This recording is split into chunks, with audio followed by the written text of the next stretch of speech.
ಈ ತಡೆಯುವ ಪ್ರಾಸೆಸ್ ನಡೆಯದೇ ಹೋಗಿದ್ದರೆ ಏನಾಗ್ತಿತ್ತು? ನನಗೆ ಅನ್ಸೋದು, ಪರ್ಷಿಯಾ ಅಂತ ಕರಿತಿದ್ವಿ, ಈಗ ಇರಾನ್ ಅಂತ ಕರಿತೀವಿ, ಅಲ್ಲೊಂದು ನಾಗರಿಕತೆ ಅಸ್ತಿತ್ವದಲ್ಲಿತ್ತು.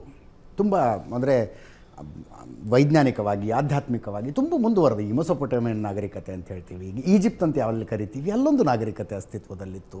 ಅವರ ಸೈಂಟಿಫಿಕ್ ಅಚೀವ್ಮೆಂಟ್ಗಳ ಬಗ್ಗೆ ದಂತಕಥೆಗಳಿದ್ದಾವೆ. ಅವ್ರು ಯಾರೂ ತಡೆಯೋ ಪ್ರಯತ್ನ ಮಾಡಲಿಲ್ಲ.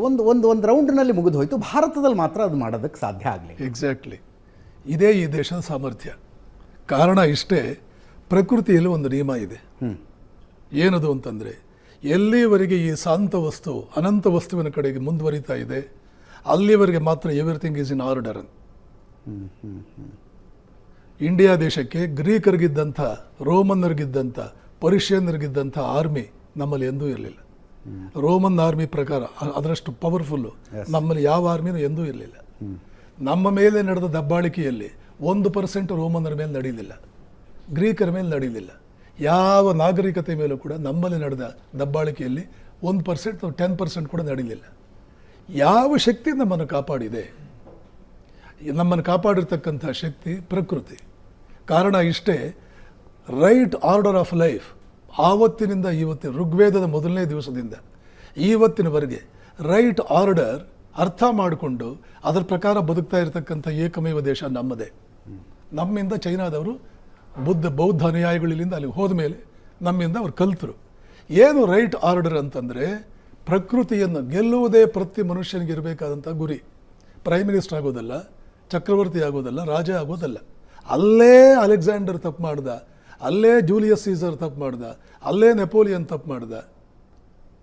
ಆದರೆ ನಾವು ಎಂದಿಗೂ ಕೂಡ ಇನ್ನೊಂದು ದೇಶವನ್ನು ಯಾಕೆ ಕಾಂಕರ್ ಮಾಡೋಕೆ ಹೋಗಲಿಲ್ಲ ಅಂದರೆ, ಮನುಷ್ಯನ ಜೀವನದ ಗುರಿ ಅದಲ್ಲ. ಮನುಷ್ಯ ಜೀವನದ ಗುರಿ ಪ್ರಕೃತಿಯನ್ನು ಗೆಲ್ಲೋದು. ನಾನು ಆವಾಗಲೇ ಹೇಳಿದ ಹಾಗೆ, ದ್ವೇ ವಿದ್ಯೆ ವೇದಿತವ್ಯೆ. ಹೊರ ಪ್ರಕೃತಿಯನ್ನು ಗೆಲ್ಲೋದು ವಿಜ್ಞಾನದ. ಅಂದರೆ ವೀಕ್ಷಕರ, ಪ್ರಕೃತಿ ಅಂದರೆ ಕಾಡು ಮೇಡು ಬೆಟ್ಟ ಗುಡ್ಡ ಹಂಗೆ ಅನ್ಕೋಬೇಡ್ದು. ಇಡೀ ವಿಶ್ವ ಸೃಷ್ಟಿ, ಇಡೀ ವಿಶ್ವದ ಸೃಷ್ಟಿ, ಆ ಸೃಷ್ಟಿಯನ್ನು ಗೆಲ್ಲೋದು. ಆದರೆ ನೆನ್ಪಿಟ್ಕೋಬೇಕು, ಆ ಇಡೀ ವಿಶ್ವದ ಸೃಷ್ಟಿ ಪ್ರತಿಯೊಬ್ಬ ಮನುಷ್ಯನ ಒಳಗಡೆ ಬೀಜ ರೂಪದಲ್ಲಿದೆ. ಆಲದ ಮರ ಎಷ್ಟೇ ದೊಡ್ಡದಾಗಿದ್ದರೂ ಆಲದ ಬೀಜದಲ್ಲಿ ಮೊದಲು ಇತ್ತದು. ಬೀಜದಲ್ಲಿ ಇಲ್ಲದೇ ಇರತಕ್ಕಂಥ ಒಂದು ಆಟಮ್ ಕೂಡ ಮರದಲ್ಲಿಲ್ಲ. ಆ ಬೀಜದಲ್ಲಿ ಇದ್ದುದೇ ಇವತ್ತಿಷ್ಟು ಬೃಹತ್ತಾದ ಮರ ಆಗಿದ್ದು. ಹಾಗೆ ಹೊರಗಿನ ವಿಶ್ವ ನಮ್ಮ ಮನಸ್ಸಿನ ರೂಪದಲ್ಲಿ ಒಳಗಡೆಗಿದೆ. ಅದನ್ನು ನಾವು ಗೆದ್ದರೆ ಹೊರಗಡೆ ವಿಶ್ವವನ್ನು ಗೆದ್ದಂತೆ. ಯಾವಾಗ ಉಪನಿಷತ್ತು ಋಷಿಗಳು ಇದನ್ನು ಅರ್ಥ ಮಾಡಿಕೊಂಡ್ರು, ಹೊರ ಪ್ರಪಂಚವನ್ನು ಗೆಲ್ಲೋದನ್ನು ಬಿಟ್ಬಿಟ್ರು, ಒಳಗಡೆ ಪ್ರಪಂಚವನ್ನು ಗೆಲ್ಲೋದಕ್ಕೆ ಹೊರಟರು. ವಿಶ್ವಾಮಿತ್ರ ಹೊರಗಿನವ್ರು ಬಂದು ನಮ್ಮನ್ನ ಗೆದ್ರು, ನಮ್ಮನ್ನ ಆಳೋದು, ಅದು ಬಹಳ ಆಮೇಲೆ. ಇನ್ನೊಂದು ಸ್ವಲ್ಪ ನಾನು ಹೇಳಬೇಕಾಗುತ್ತೆ. ವಿಶ್ವಾಮಿತ್ರ ಎಲ್ಲ ಅಸ್ತ್ರಗಳನ್ನೂ ಇಟ್ಕೊಂಡಿದ್ದ. ವಸಿಷ್ಠ ಕೇವಲ ಒಂದು ಹುಲ್ಲುಕಡ್ಡಿಯನ್ನು ಅಲ್ಲಿಟ್ಟ. ಅವನ ಎಲ್ಲ ಅಸ್ತ್ರಗಳು ಬಂದು ಈ ಬರ್ಮುಡಾ ಟ್ರಯಾಂಗಲ್ಗೆ ಬಂದೆಲ್ಲ ಟುಸ್ ಆಗಿಬಿಡುತ್ತಲ್ಲ, ಆ ರೀತಿ ಆ ಹುಲ್ಲುಕಡ್ಡಿ ಹತ್ತಿರ ಬಂದು ಬಿದ್ದೋಯ್ತು. ಜಗತ್ತಿಗೆ ಒಂದು ಸಂದೇಶ ಕೊಟ್ಟ ವಿಶ್ವಾಮಿತ್ರ. ಧಿಕ್ ಕ್ಷತ್ರಿಯ ಬಲಂ ಬ್ರಹ್ಮತೇಜೋ ಬಲಂ ಬಲಂ. ತಪಶಕ್ತಿಯ ಮುಂದೆ ಕ್ಷಾತ್ರಶಕ್ತಿ ಝೀರೋ, ಧಿಕ್ಕಾರವಿರಲಿ ಅದಕ್ಕೆ. ಅಲ್ಲಿಂದ ಆಚೆಗೆ ಇಂಡಿಯನ್ಸ್ ಏನು ಮಾಡಿದರು, ಕ್ಷಾತ್ರಶಕ್ತಿಯನ್ನು ಬೆಳೆಸ್ಕೊಂಡು ಬಿಟ್ಬಿಟ್ರು. ಅದಾದ ಮೇಲೆ ಬುದ್ಧನ ಸೋಷಿಯೋ ಕಲ್ಚರಲ್ ಸೀನ್ನಲ್ಲಿ ಬುದ್ಧನ ಒಂದು ಪ್ರವೇಶ ಆಯಿತು. ಆತ ಅಹಿಂಸೆಗೆ ಇನ್ನಿಲ್ಲದ ಒತ್ತು ಕೊಟ್ಟ. ಬುದ್ಧ ಏನು ಹೇಳಿದ್ನು, ಅಶೋಕ ಅಂತೂ ವಿಪರೀತ ಅತ್ಯುತ್ಸಾಹದಿಂದ ಈ ಅಹಿಂಸಾ ವ್ರತವನ್ನು ವಿಚಿತ್ರವಾಗಿ, ವಿಪರೀತವಾಗಿ ಅದನ್ನು ಬೆಳೆಸಿದ. ಅಲೆಕ್ಸಾಂಡರ್ ಇಂಡಿಯಾಗೆ ಬಂದು ಅಲ್ಲಿ ಒಂದು 4 ಡಿಸ್ಟ್ರಿಕ್ಟ್ ಗೆದ್ದು ವಾಪಸ್ ಯಾಕೆ ಹೋಗ್ಬಿಟ್ಟ? ಪೂರ್ತಿ ಇಂಡಿಯಾ ಬಂದು ಪಾಟಲಿಪುತ್ರದಲ್ಲಿ ಮಗಧರನ್ನು ಯಾಕೆ ಸೋಲಿಸಲಿಲ್ಲ? ಒಂದು ನಮ್ಮ ಹಿಸ್ಟ್ರಿ ಪುಸ್ತಕದಲ್ಲಿ ಇದ್ರ ಬಗ್ಗೆ ರೆಫರೆನ್ಸ್ ಇಲ್ಲ. ಗ್ರೀಸ್ ದೇಶದ ಹಿಸ್ಟ್ರಿ ಪುಸ್ತಕದಲ್ಲಿ ಇದ್ರ ಬಗ್ಗೆ ರೆಫರೆನ್ಸ್ ಇದೆ. ಪ್ಲುಟಾರ್ಕ್ ಅನ್ನುವಂಥ ಗ್ರೀಕ್ ಹಿಸ್ಟೋರಿಯನ್ ಬರೆದಿರ್ತಕ್ಕಂಥ ಪುಸ್ತಕದಲ್ಲಿ ಇದರ ಬಗ್ಗೆ ಒಂದು ರೆಫರೆನ್ಸ್ ಇದೆ.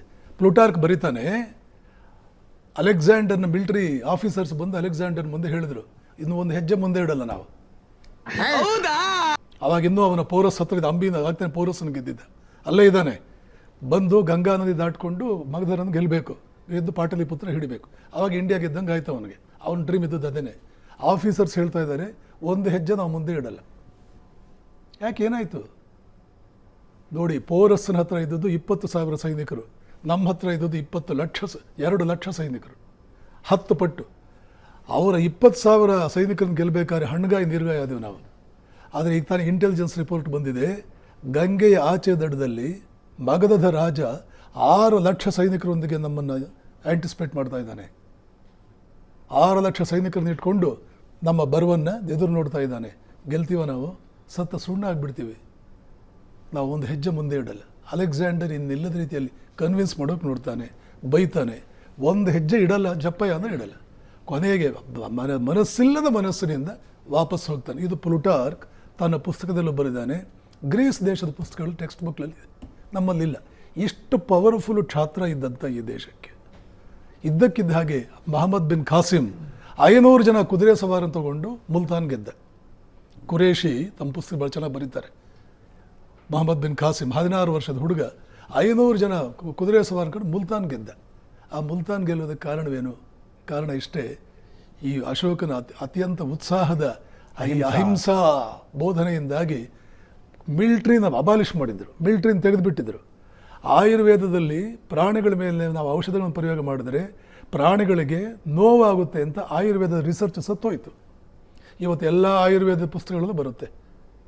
ಅಶೋಕನ ಅಹಿಂಸಾ ನೀತಿಯಿಂದಾಗಿ ಆಯುರ್ವೇದದ ರಿಸರ್ಚ್ ಮುಂದುವರಿಲಿಲ್ಲ. ಎಲ್ಲ ಆಯುರ್ವೇದ ಕಾಲೇಜುಗಳಲ್ಲೂ ಎಲ್ಲ ಪುಸ್ತಕದಲ್ಲಿ ಬರದೇ ಇದೆ. ಇಷ್ಟರ ಮಟ್ಟಿಗೆ ಅಹಿಂಸಾ ವ್ರತ ಬಂತು. ಏನಾಗುತ್ತೆ ದೇಶ, ಏನಾಗುತ್ತೆ? ನಮ್ ಪ್ರಕಾರ ಇಲ್ಲಿಗೆ ಪಂಚಾಯ್ತಿ ಕ್ಲೋಸ್, ಕೇಳ್ಕತ್ತ ನಾಟಕ ಬಂದ್.